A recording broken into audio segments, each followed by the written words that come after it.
Okay, so picture this.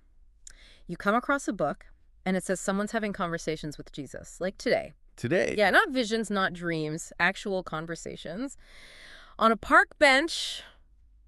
I know, wild, right? Yeah, that's a... That's what we're diving into today. Okay. This is a deep dive into an excerpt from a book called Texto Pegado, which means attached text. Attached text. Yeah. Okay.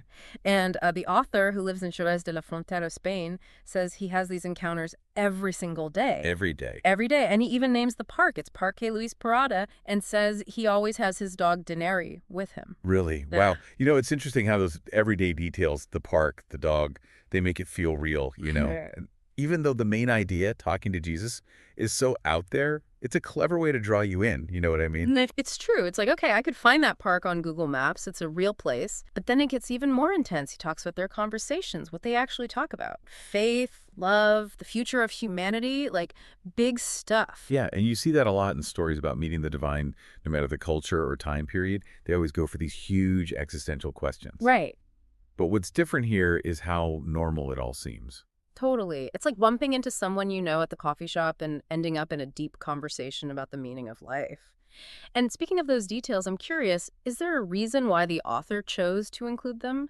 You know, like the park, the dog. Does that mean something? That's an interesting question. It could be about making the story believable, right? I mean, we're more likely to connect with something that feels real, even if what happens is hard to, wrap your head around. Right. Makes sense. Right. Yeah, like, okay, maybe talking to Jesus is a bit much, but who hasn't been to a park with their dog, right? Right, exactly. So let's shift gears a little. Why would someone write a book like this, claiming to have these daily conversations with Jesus? What's the point? Well, maybe it's their way of dealing with something really profound, something personal. Or maybe it's about encouraging others to go on their own spiritual journeys. Who knows, right? Yeah.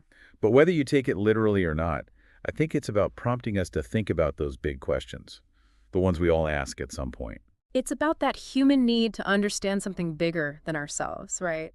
Finding meaning, especially in a world that can feel so chaotic. Yeah, exactly. Which leads us to the question we want to leave you with. If you could sit down with Jesus today, what would you ask? Now that's something to think about. It really is. Until next time, everyone, keep exploring and keep asking those questions.